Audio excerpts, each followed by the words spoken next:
Para a próxima apresentação e a nossa final, com o tema Direito do Atleta Profissional de Futebol, convidamos aqui o Dr. Denilton Gubolin de Sales, advogado.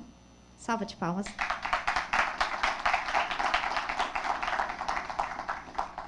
A doutora Ana Paula Pellegrina Luckman, desembargadora do TRT 15ª.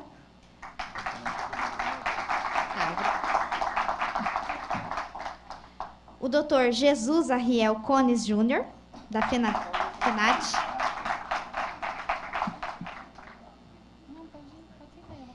E o doutor Guilherme Bosch.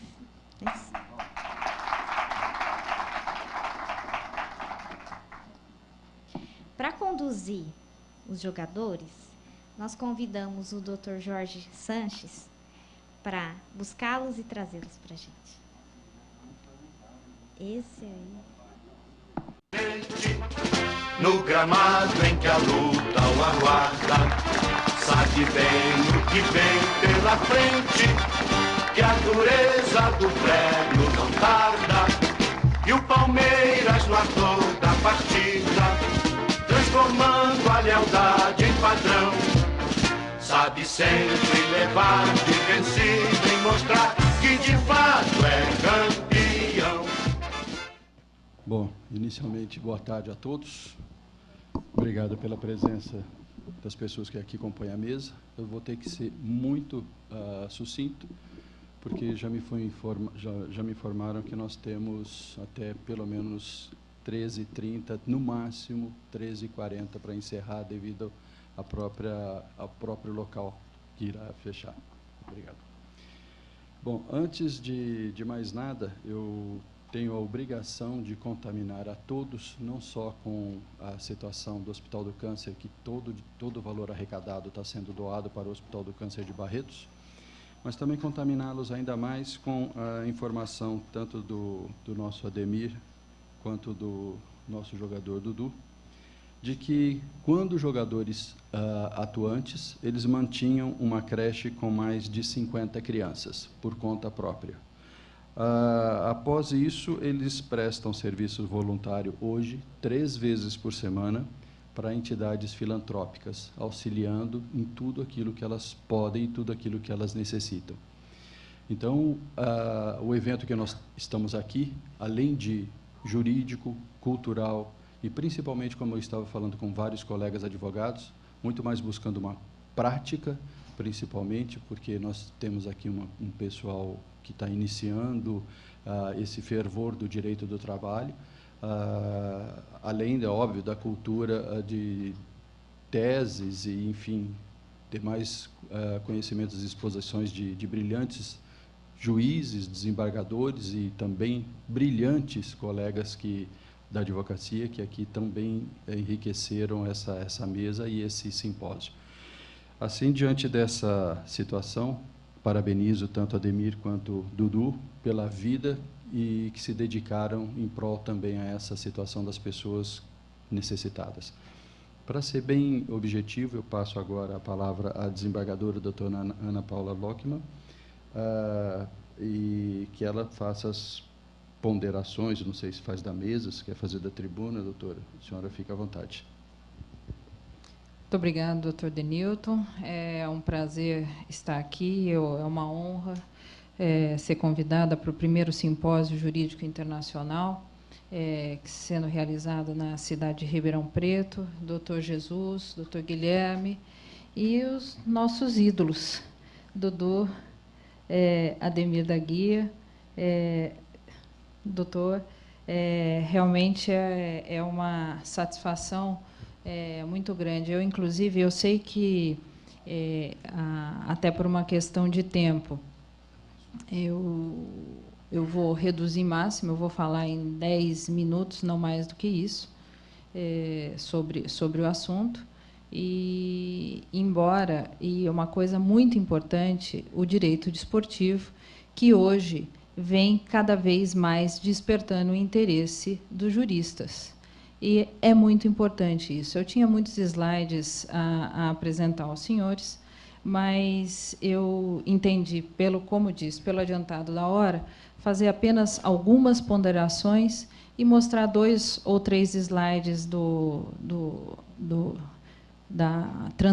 ia falar transparência, transparência denota um pouco a idade, do PowerPoint, do Data Show. Transparência, slide denota a idade. Muito bem. Rapidamente, o desporto, antigamente, era tratado apenas como lazer. Era o lazer, hora de trabalhar, era hora de trabalhar. E, no fim de semana, na hora do ócio, era o esporte. O esporte não tinha essa conotação do profissionalismo. Ela só veio, com o tempo, trazer essa conotação do profissionalismo. E o atleta de alto rendimento. O espetáculo acontecia exatamente quando eram entre eles. E, a partir do alto rendimento, do profissionalismo, o espetáculo passou a ser não só para as próprias pessoas, mas para aquelas pessoas que começaram a ver esse trabalho. E, a partir daí, o trabalho do atleta passou a ser o seu meio de subsistência, que o atleta não era remunerado. E, nesse momento, que começa a haver muito mais a relação do esporte com o trabalho. O atleta se assemelhar ao operário de fábrica. É mais um trabalhador. A grande diferença é que o esporte, como todos nós sabemos, e até pelo que nós temos hoje duas grandes personalidades na mesa, o esporte movimenta paixões. O esporte une povos, desune. Eu tenho um grande colega que acabou de fazer uma maravilhosa palestra, o Guilherme Feliciano, que acabou de postar, eu vou ter que contar agora, o Ademir, acabou de postar no Facebook dele a foto que ele tirou com você e comigo, né? Falou do Verdão, contou que eu insisto ser corintiana, e eu vou ter que falar que eu sou corintiana, e eu tive que contar que, para ninguém ter dúvida, embora eu esteja com vermelho, eu sou corintiana mesmo, porque podem ter dúvida que eu tenha mudado de time, porque lá no tribunal tem um monte que é desse time aqui, que é do vermelho. Então, mas eu continuo firme e forte. Mas, exatamente, nós reconhecemos os grandes ídolos, como disse o Amaury, que também é outro grande colega, como você sofreu, né, Amaury, com esses 2 grandes expoentes do esporte. Muito bem. Voltando, essa relação que começou a surgir do esportista, do atleta trabalhador, do atleta profissional, do atleta ganhando, passou a haver uma necessidade muito grande da proteção do atleta, do direito do atleta. E é muito importante que eu falei que eu gostaria de apresentar um dos poucos slides para mostrar o que se deve estar atento ao cumprimento das obrigações aos atletas. No caso do nosso futebol, os dados revelam uma transparência minha. Transparência? Ih, falei de novo. Né? Não adianta, a idade. Não. Cadê minha palestra? É uma dessas. Direito do atleta. Aqui.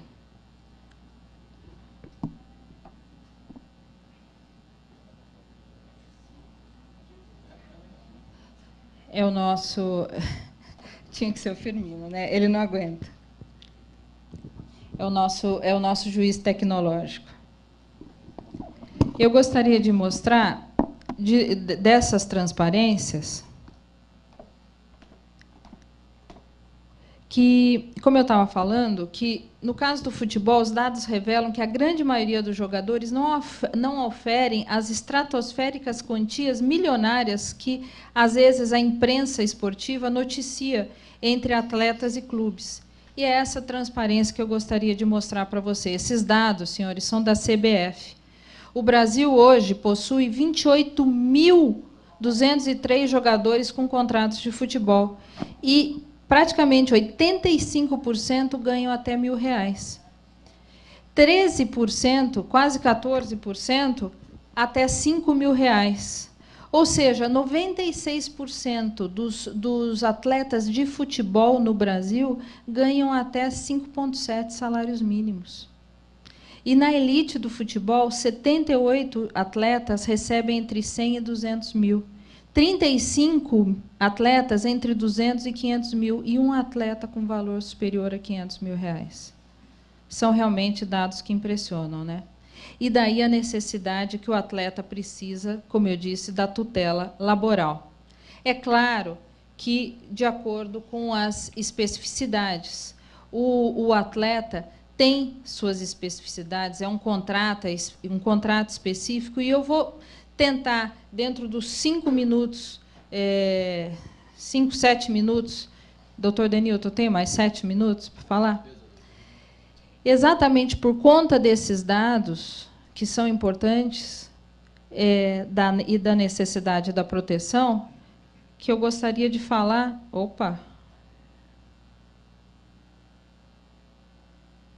um pouquinho sobre os direitos do atleta. Hoje nós temos a Lei Pelé, a Lei 9.615, de 98. Na época do Ademir, do Dudu, não existia a Lei Pelé, não tinha nada, né, de proteção. E temos também a CLT. Por que o contrato do atleta ele é um contrato que, no nosso direito do trabalho, são poucos os contratos que são firmados por escrito. No caso do atleta, ele especificamente é um contrato escrito, é um contrato que tem situações mínimas definidas em lei, típico, sinalagmático, oneroso, intuito perfone, e com prazo determinado. Normalmente, os contratos trabalhistas são a prazo indeterminado. No caso do contrato de atleta, é nunca inferior a 3 meses, nem superior a 5 anos. E pode ser prorrogado sucessivas vezes. Jornada de trabalho, 44 horas, períodos de concentração, normalmente não superior a 3 dias consecutivos. Aqui se discute se são devidas as horas extras, se são não devidas, exatamente por conta das especificidades. Há entendimento em que não cabe pagamento de horas extras nesses períodos de concentração. E repouso semanal, normalmente, pelo menos de 24 horas, normalmente depois do dia subsequente à partida, quando realizada em fim de semana. Aqui, é interessante sobre as férias anuais remuneradas. Coincidentes normalmente devem ocorrer com o recesso.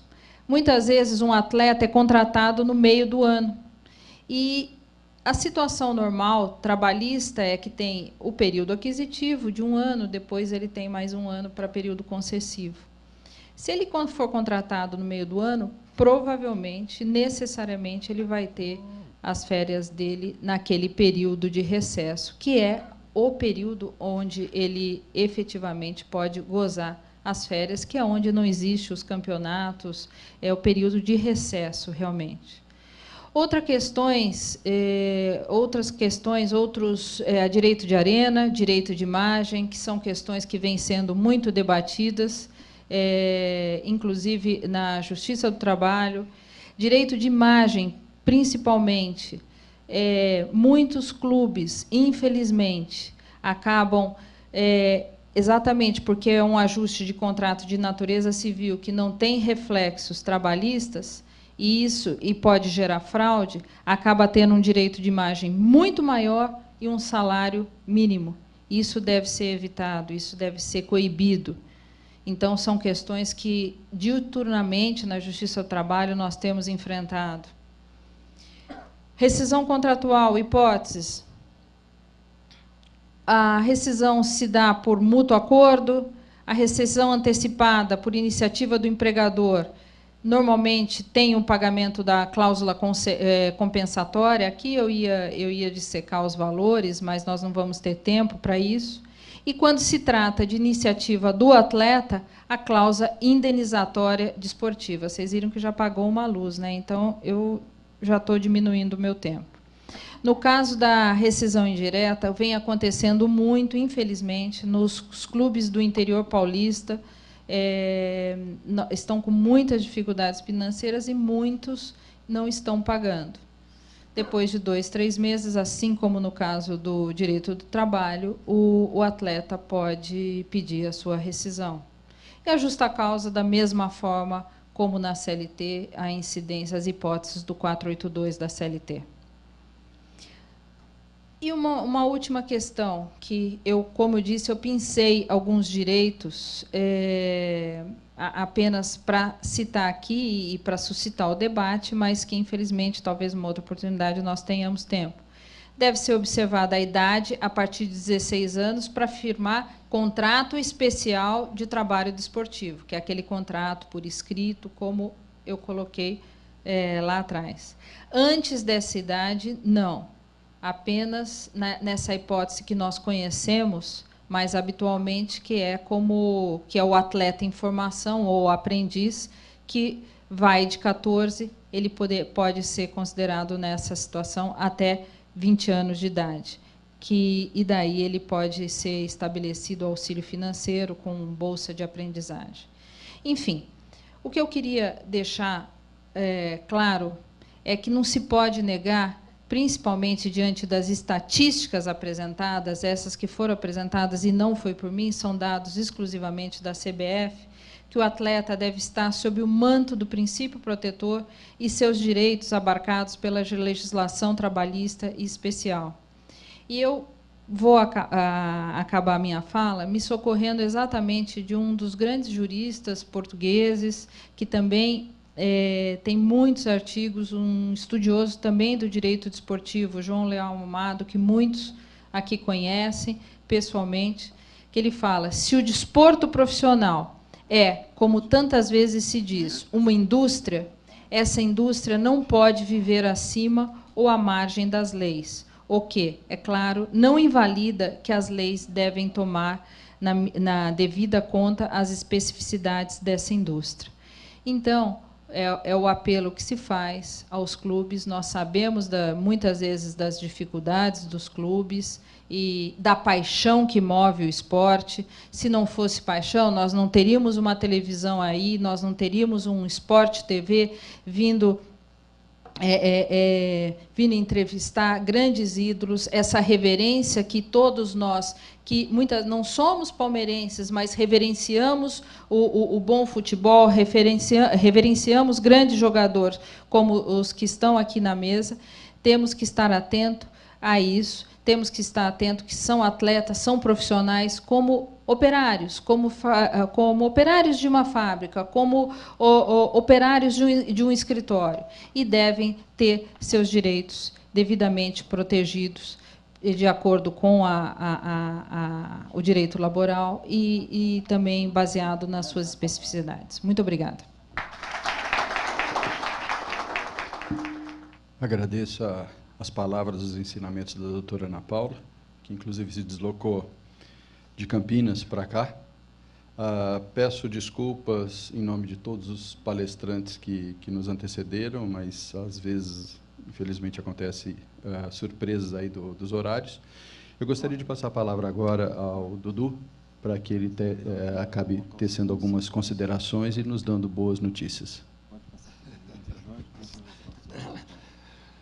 Bom, boa tarde, doutora Ana. Muito obrigado pelas palavras da senhora, explicando bem para nós. Primeiramente, eu não sou orador. Se eu fosse orador, eu não teria saído jogador de futebol. Bom, eu quero trazer a vocês aqui algumas coisas do passado, de quando começamos dentro da profissão de atleta profissional.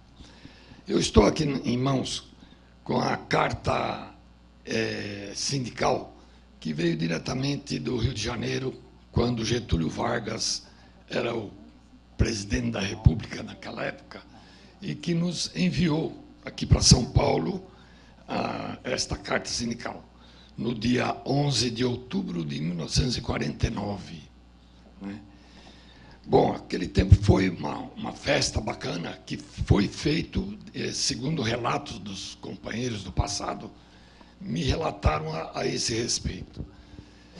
Após isso, nós fizemos uma reunião no nosso sindicato, do qual estavam presentes grandes ex-jogadores que foram campeões em 58, 62, que era Djalma Santos, Zito, Dino Sani, Valdir Moraes, né, e muitos outros jogadores. Eu estava presente porque estava iniciando a minha carreira no Palmeiras, já pertencia também à seleção brasileira, e aquilo ali foi um motivo de grande satisfação para mim, porque, pelo menos, eu procurei sempre, dentro da profissão, auxiliar alguma coisa que eu pudesse fazer em benefício da profissão. E assim fiz. Me tornei secretário, me tornei tesoureiro, fui presidente, mas tinha alguns meses que eu precisava até pagar o aluguel porque não tinha dinheiro. Então, vocês veem que a nossa profissão era difícil da gente conduzir, porque não tinha jogadores que se disponibilizavam em benefício do sindicato. Era difícil. Hoje não sei como que está, porque eu também afastei-me e deixei o sindicato e eles lá continuaram. Hoje em dia está nas mãos do Martorelli e eles têm lá uma taxa que eles recebem e estão levando à frente isto. Mas a doutora Ana falou muito bem a respeito dos problemas que tem o nosso futebol. Depois das leis que tentaram fazer, Lei Pelé e outras que vieram, teve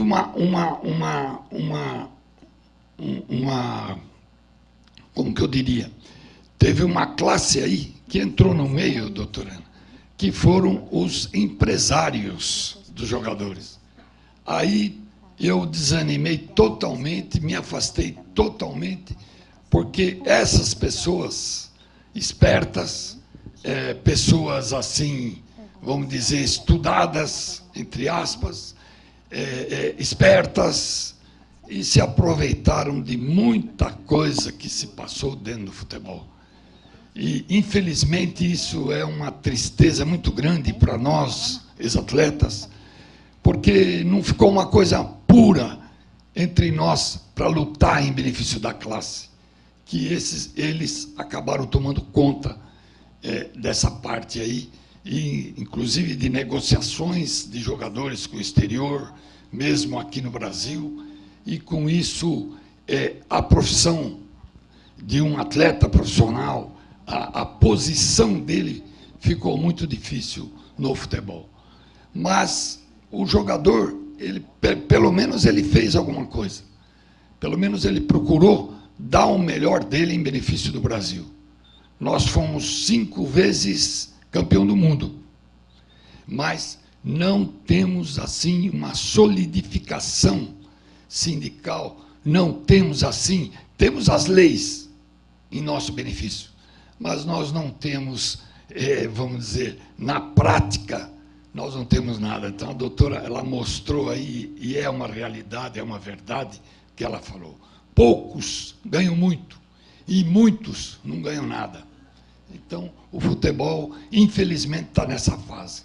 Agora, eu queria pedir àqueles que puderem auxiliar essa profissão, porque é uma profissão belíssima, principalmente do esportista geral, de um modo geral. Não só o ex-atleta, não só o jogador de futebol, mas de outras modalidades esportivas que precisam de vocês, precisam de advogados que ajudem esses esportistas de um modo geral, porque eles precisam, que estão praticamente abandonados nesse Brasil. Infelizmente, a nossa política não dá o devido valor ao esporte de um modo geral, porque o esporte, gente, é vida. Então, deveria de ser feito aqui no Brasil, que nem foi feito na Alemanha. Na Alemanha, eles fizeram um trabalho já inicial com a garotada, de pouca idade, 10 anos, 11 anos, 12 anos, 13 anos, e eles foram fazendo esse trabalho de recuperação mental, de modificação, né, nessa parte aí, muito importante aqui no Brasil, seria isso, a modificação total do garoto que inicia, seja qualquer modalidade. Mas agradeço muito a minha vinda aqui, porque, para mim, um ex-atleta vir aqui falar para vocês que são advogados, né, que estudam as leis, isso, para mim, é um motivo de muita alegria. E eu agradeço a presença de todos aqui, agradeço, vamos dizer assim, essa consideração que tiveram comigo e com o Ademir. Meu muito obrigado, gente.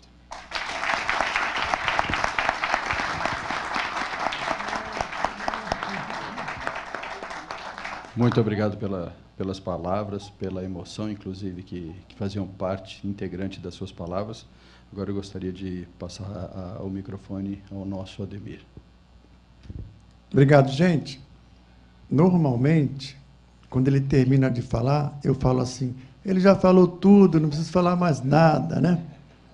Mas hoje eu vou falar um pouquinho, rapidinho. Eu e o Dudu tivemos a sorte de jogar na Sociedade Esportiva Palmeiras. Eu joguei durante 16 anos. Só que nós temos um grande problema. Quando a gente para, por exemplo, o Palmeiras pagou o INSS e tal, durante 20 anos. E para a gente se aposentar, a gente tem que continuar trabalhando para poder chegar a 35 anos, 34 anos. E a nossa sorte foi que realmente o Palmeiras pagou esses 20 anos. Tantos atletas que jogaram aí no interior, em clubes pequenos, os clubes não recolhem. Então, eu e o Dudu, hoje, nós somos aposentados. É claro que tivemos que trabalhar depois, tivemos que ter a carteira assinada, continuamos e nos aposentamos. Hoje, muitos colegas, mas muitos, a nossa classe, não tem essa aposentadoria. Eu não sei se é um erro da lei, não sei se é da federação, mas muitos amigos nossos, hoje nós temos um Master, eles vão jogar com a gente, dependem muito de ganhar um cachezinho, 300, 200, que ajuda muito. É claro que a nossa aposentadoria, 3.000, 4.000, mais ou menos isso, você ganha isso, você ganha mais. Mas é muito importante a gente ter se aposentado. E, infelizmente, muitos, a grande maioria dos atletas, eles não conseguiram isso, não se aposentaram.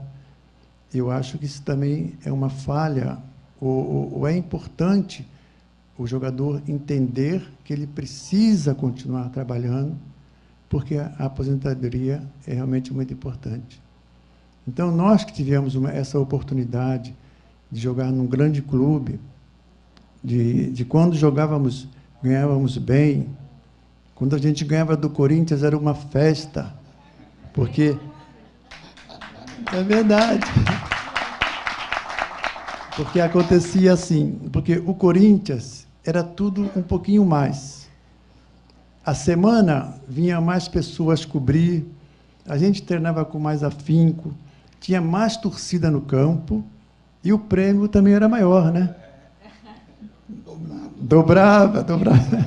O bicho dobrava. Então, o Corinthians sempre foi um parceiro nosso.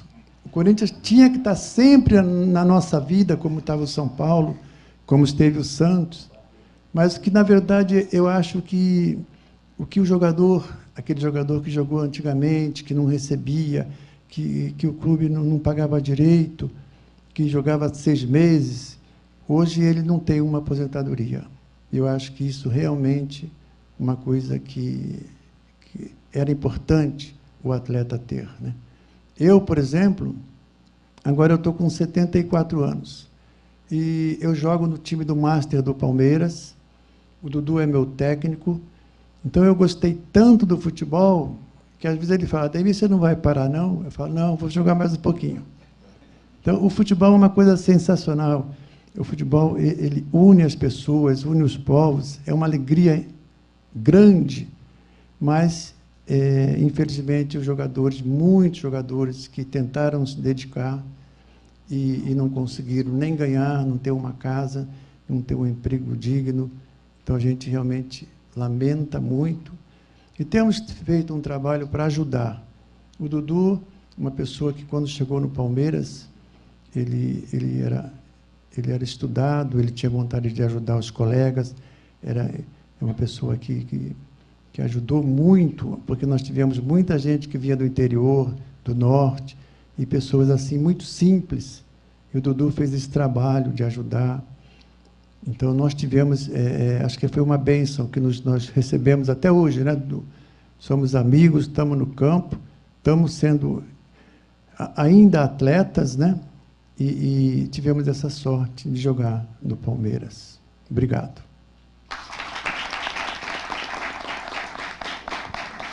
Obrigado, Ademir, também pelas palavras, pelos ensinamentos profissionais que você acaba de passar e pela esperança que você acaba passando a todas as pessoas, com certeza que estão nos vendo e que irão nos ver aí na televisão. Eu passo a palavra agora ao Dr. Jesus, para tecer alguns comentários e nos honrar também. Boa tarde, obrigado, Denilton, doutora Ana Paula, doutor Jorge, doutor Guilherme, Dudu, Divino, Demir. Primeiro, eu gostaria só abençoar, né? Jesus só está aqui para abençoar hoje. E agradecer aqui a comissão organizadora do evento, agradecer ao doutor Paulo Ortega, doutor Lima até mudou já de posição, né? Doutor Lima, obrigado pelo convite, sempre cortês, que esse simpósio seja o primeiro de muitos e que os próximos também sejam feitos lá em Campinas, na sede do TRT, né? Desembargadora Ana Paula está aqui, também os cumprimentos ao doutor Renato R. Santana, juiz do tribunal, doutor Firmino, e também, doutor Guilherme, onde está o doutor Guilherme? Doutor Guilherme, é que ele é mignon, por isso. Queria também agradecer aqui a comissão organizadora, na pessoa do doutor Felipe, doutor Guilherme aqui do meu lado, doutor Lívio, doutor Cidrão, e uma homenagem a essa família Ortega Bosch, na pessoa da dona Denisa, a Denísia, mãe do Guilherme e do Paulo, que sem ela eles não estariam aqui hoje e nem o Congresso. Muito simpática, e apareça lá em Campinas, nós vamos estar esperando a senhora lá. Eu não tenho que falar muita coisa, não. Apenas os agradecimentos, mas eu estou mais aqui para fazer um protesto, né? Esse corpinho de bailarino espanhol que eu tenho, né? Mas eu chego lá ainda, o corpinho do Lima ainda, não cheguei, mas eu chego. Também a gente tem uma história de atleta, né? Mas eu queria fazer um protesto aqui, porque essa dupla, Ademir e Dudu, a primeira vez que eu fui no estádio de futebol, na inauguração do Barão de Serra Negra, lá do saudoso 15 de Piracicaba, meu time, e, inclusive, aproveito para fazer homenagem aqui ao Botafogo daqui, que eu advogo lá no tribunal, mas a primeira vez que fui no campo do futebol jogou Palmeiras e Corinthians, e 15 de Piracicaba. Palmeiras e Corinthians, eu enjoei de ver o Palmeiras socar o sarrafo no Corinthians, né? E com a ajuda do Armando Marques ainda, né? Era um negócio de louco, certo? E o sonho nosso era ver o Rivelino jogar no Palmeiras e o Ademir da Guia no Corinthians, né? Esse era o sonho de todo São Paulino como eu, né? E a doutora também, ela fala, mas no fundo é tricolor, né? Mas eu lembro, essa dupla acabou com o meu sonho de jogar futebol. Palmeiras e 15 de Piracicaba, no primeiro tempo, essa dupla pegava a bola lá na área e fazia gol. Foram 6-0. Nunca mais eu fui em campo de futebol, porque... mas essa dupla trouxe muitas alegrias e a todos, principalmente desse povo brasileiro tão sofrido, e principalmente nos palmeirenses mais sofridos ainda, mas não se vê. Agora parece que estão querendo fazer um Palmeiras como era. Vai ser difícil, viu, Dudu? Vai ser difícil, né? Mas quem sabe convoca os Master agora, né? Entrando em campo, quem sabe ganha o brasileiro, né? Mas não tem muito o que falar, não, apenas que fique de reflexão esse contrato de trabalho complexo, né?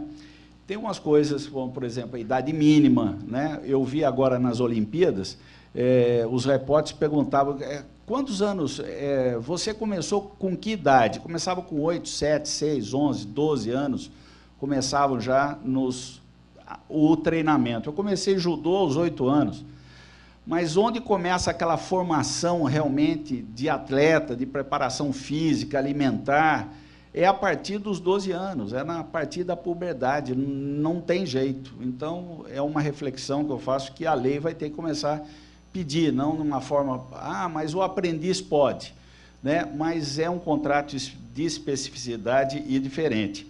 E também a questão da seguridade, né? Eu lembro do drama do Garrincha, o drama enfrentado pelo Garrincha. Isso comoveu o país todo, nós todos, né? Inclusive, a gente tinha time no Rio de Janeiro também, que era o Botafogo, né, por causa do Garrincha, né? Então, a questão da saúde física e mental dos jogadores, ele vem de uma base simples, carente, e depois é jogado na mão de cartolas, de víboras, né, com milhões, e essa noção, essa relação é muito importante, que nós precisamos refletir e avançar nesse ponto, né? A questão da Previdência, então, e o PLR, o bicho, né, que é outra coisa que vai ter que ser muito bem discutida, a participação, né? Tem algumas categorias profissionais que são norte, por exemplo, os ferroviários. Os ferroviários têm lá o tempo à disposição, e hoje estendido a todo o trabalhador, né? Esse tempo à disposição é um contrato específico lá dos ferroviários. Quem sabe o verdadeiro PRL no Brasil, não da forma que está sendo negociado em dissídio coletivo, com uma quantia fixa mínima, mas uma verdadeira participação em lucros e resultados, e talvez a categoria do atleta profissional possa liderar esse avanço, né? E a questão das férias, para encerrar, eu tenho apenas um comentário, fica aqui o recado para se levar para o sindicato do atleta profissional, é que há uns anos atrás, ou todo ano quase, o sindicato dos atletas profissionais de São Paulo interpõe uma medida cautelar impedindo a Copa São Paulo, né? É a oportunidade que se tem daquele atleta jovem a aparecer no futebol, mostrar a sua qualidade, tudo. E é uma coisa que fica aí no ar, né? Hipoteticamente, eles estariam de férias, mas é a única oportunidade do ano que realmente a mídia dá essa oportunidade a eles. É uma coisa que tem que refletir, esse trabalho nas férias dele, ou a que essa categoria profissional possa antecipar as férias para o mês de julho, ou postergar para o mês de janeiro, e etc. É o que eu queria deixar a mensagem para vocês. Muito obrigado, uma boa tarde, mas na próxima encarnação eu volto palmeirense.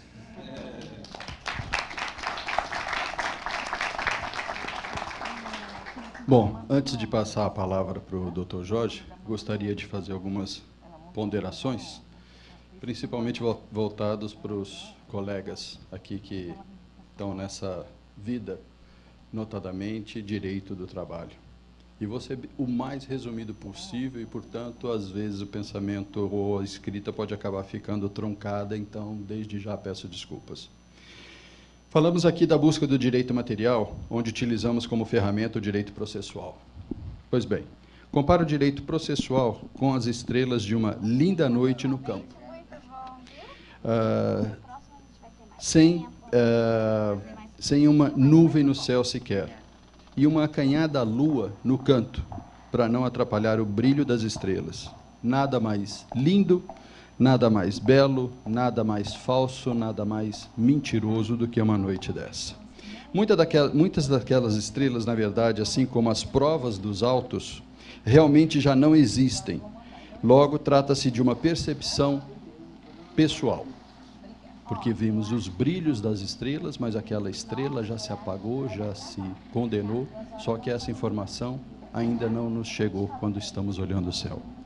Muitas estrelas que hoje realmente existem, assim como algumas provas, não compõem os autos, assim como essa noite que a escuridão ainda se assenta em algum dos pontos, pois a sua luz ainda não faz parte do presente. Mesmo a sociedade, entendido ser a melhor entrada no poder de decidir, mesmo para a sociedade, tendo entregue o poder de decidir a uma pessoa a qual chamamos juiz, juiz decide, mas a sociedade continua com o poder de julgar o judiciário. Ou seja, se é assim que o juiz decide, eu julgo que não vou abrir uma empresa e gerar empregos, pois o risco é muito maior do que o sonho. Logo, nós, operadores do direito, temos a função social de fazer com que as boas leis sejam cumpridas, assim como os bons princípios, sempre estimulando o desenvolvimento de nosso país. E se um dia, assim como nós, a empresa for morrer, que tenha sido feito tudo de bom enquanto viva esteve, e que parta atendendo ao chamado de Deus ou de seu destino, e não porque o homem a matou, com seus remédios, princípios filosóficos, princípios do direito, etc. Afinal, remédio ou veneno, tudo é uma questão de dose. Muito obrigado. Passo a palavra ao Dr. Jorge. Bom, serei breve. Boa tarde a todos. Dr. Guilherme, Dr. Jesus, doutora Ana Paula, Dr. Denilton, Dudu e Ademir da Guia, que me fez ser palmeirense. Quando fui em Araraquara assistir o primeiro jogo da minha vida, com 12 anos de idade, no ano de 1972, em que o Palmeiras ganhou de 2-0 da Ferroviária, e aquele ano nós conquistamos 5 campeonatos. 5 campeonatos disputados, 5 campeonatos vitoriosos. E aí, então, vocês transformaram minha vida, porque era uma criança de interior, e passei a gostar do esporte e praticá-lo amadoristicamente. E aqui a minha função é representar os 12 milhões de palmeirenses que tem no Brasil, né? Já falaram do Corinthians, do São Paulo, e mais do que isso, os 40 milhões, 60 milhões, 100 milhões de torcedores que temos hoje no Brasil, de 200 milhões de habitantes, que 100 milhões, pelo menos, têm algum tipo de preferência futebolística. Uma das distorções do contrato de trabalho... só ia fazer um paralelo. Hoje, o Neymar ganha 20 milhões de euros por mês, por ano. O Ademir da Guia acabou de nos confessar a sua aposentadoria. Diria que se o Ademir da Guia jogasse no business que é hoje, o futebol, quanto será que não valeria um Ademir da Guia? 10 vezes mais que um Neymar, talvez. Né? Então, assim, o esporte ele evoluiu, cresceu economicamente, porque o mundo mudou, as comunicações mudaram, entrou a televisão, e, proporcionalmente, o retorno e os rendimentos dos atletas, 96%, como a doutora Ana Paula disse, ganham um salário mínimo. Tem a distorção do direito de imagem. Não sou especialista em direito esportivo, mas o contrato de direito de imagem é uma forma de burlar esses tributos que depois farão falta no fim da carreira, no fim da vida do atleta. Eu diria que, copiando um dos grandes narradores Fiore Giuliotti falava assim, quando o jogo começava: abrem-se as cortinas e começa o espetáculo. E no final ele dizia assim: fecham-se as cortinas e termina o espetáculo. Quando um atleta com 30, 32, 35 anos vai para casa porque já não tem mais condições de praticar esportivamente, competitivamente o esporte, ele tem uma longa vida pela frente ainda. E não se faz nada sobre isso.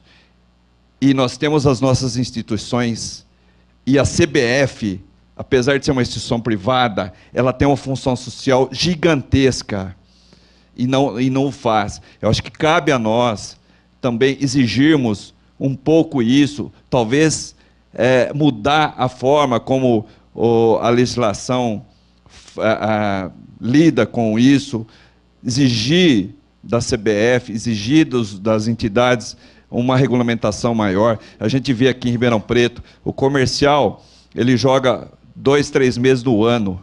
Os outros meses, fica os atletas aí. O Botafogo joga um pouco mais, porque hoje está disputando a Série C do brasileiro. Mas acabou o fim do ano, dispensa todo mundo. Então, é um problema social que tem que ser enfrentado. Tem que ser enfrentado pelo Legislativo, pelo Judiciário e por nós, militantes do direito. Então, assim, para mim hoje é um dia histórico, um dia emocionante, que não imaginava nem ser brindado com um dia tão especial, que vocês povoam a minha imaginação, a minha vida, minhas alegrias, poucos choros, alguns, né, só. Então, assim, eu só quero agradecer, ter a oportunidade realmente de dizer que vocês são e continuarão sendo sempre muito importante para a sociedade brasileira, né? E só mais um dado: o único time que ganhava do Santos na fase áurea do Pelé foi o Palmeiras. O Palmeiras sempre... Então, assim, todos eram fregueses do Palmeiras, né? Então é isso, gente. E a minha segunda função aqui em cima é, a pedido do Dr. Lima, já anunciar, viu, doutora Jesus, doutora Ana Paula, o segundo simpósio internacional de direito do Sindicato dos Advogados do Interior. Não tem data ainda, mas com certeza no primeiro semestre de 2017 já realizaremos também. Doutor Nilson, muito obrigado. Agradeço a todos. Dou por encerrado o primeiro simpósio de Ribeirão Preto, Direito Internacional do Trabalho. Muito obrigado, presidente.